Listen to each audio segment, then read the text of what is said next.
Yeah, he's just arrived, and Japan again is absolutely important because the first visit that the Prime Minister made after becoming Prime Minister in 2014 was to Japan. Of course, Shinzo Abe was Prime Minister then. He was extremely close personally to Shinzo Abe. In fact, had gone for the remembrance service that happened after his death as well. And Fumio Kishida too has been a great friend of India's.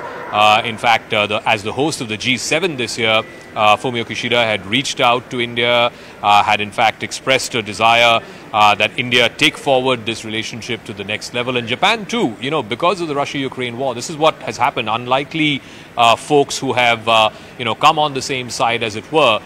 Even Japan and South Korea, which have traditionally been very non-interfering of other people's problems, as it were, they've taken very strong positions. Of course, India and Japan are part of the Quad grouping of countries, so that is absolutely critical as well. So Fumio Kishida there being welcomed by the Prime Minister. Again, they share a very, very special relationship, the Prime Ministers of both India and Japan. And clearly, this is something that is going to be keenly watched because India and Japan are, again, very important from the point of view of countering China in a maritime dimension. Japan, too, has its own sort of maritime problems with China, the Diaoyu Islands, as they call it. The Senkakus, as the Japanese call it, and the Diaoyu, as the Chinese call it. So Japan is going to be critical, both as part of Quad and also bilaterally. Just now, you've also seen the United States, Japan and South Korea firm up their alliance as well. So clearly, this is how you try and counter what India clearly considers hegemonic behavior of certain countries in the Indo-Pacific. You have to join forces, and from that point of view, Japan becomes absolutely critical. So the Japanese Prime Minister there being greeted by Prime Minister, and again, you could see the warmth that both gentlemen share, and it's very clear that this goes beyond the realm of politics. So the South Korean President, Yoon Suk-yeol, is also now arriving. Again, what you see is you're seeing leaders from different sides of the political spectrum. Again, Yoon Suk-yeol is from the conservative side. Again, he stormed the election that happened in South Korea.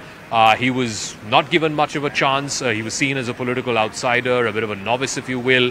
But he recorded a huge mandate. And again, he has inched closer towards both Japan as well as to the United States. You saw that meeting at Camp David between the leaders of these three countries. And there are historic differences between South Korea and Japan, but they have decided to put that on the back burner to focus on what is the clear and present threat or danger that they have to deal with. And that, of course, is the growing, almost hegemonic influence of China. The South African President, Cyril Ramaphosa, has also just made his way to the Bharat Mandapam. Of course, South Africa just played host to the BRICS summit, where, of course, there was this big decision to make other permanent members of BRICS. About 6 nations have been added to the BRICS union.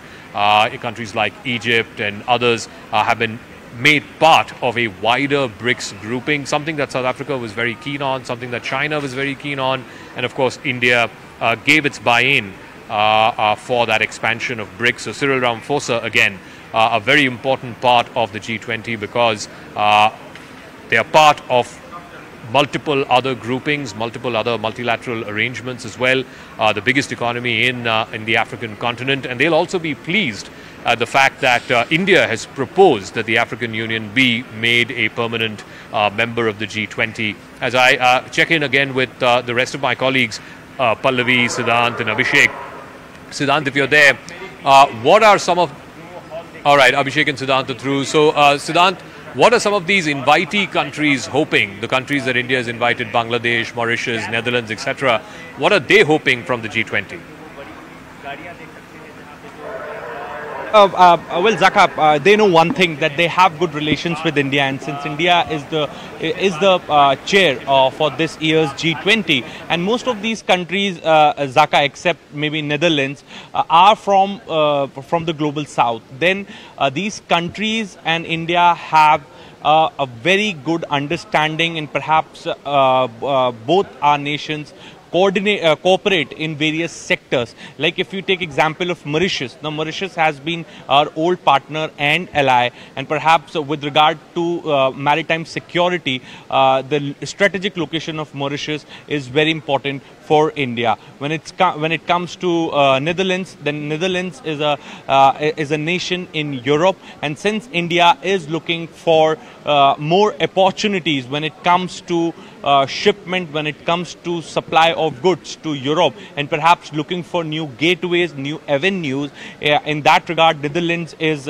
important. Oman, again, when it comes to energy security, and also India, by inviting Oman, wanted to try to strike out a balance in Gulf, because when Saudi Arabia is a permanent member of G20, UAE and Oman Recep Tayyip Erdogan, the president of Turkey, has just arrived. And Turkey, remember, will have a separate bilateral with India very soon. I believe it will happen in the forenoon session itself, before the lunch break. And again, Turkey is very important because Turkey has not always had India's best interests in mind, whether it's as part of the Organization of Islamic Countries, whether it is at other multilateral fora where it has seemingly taken a very, very anti-India position.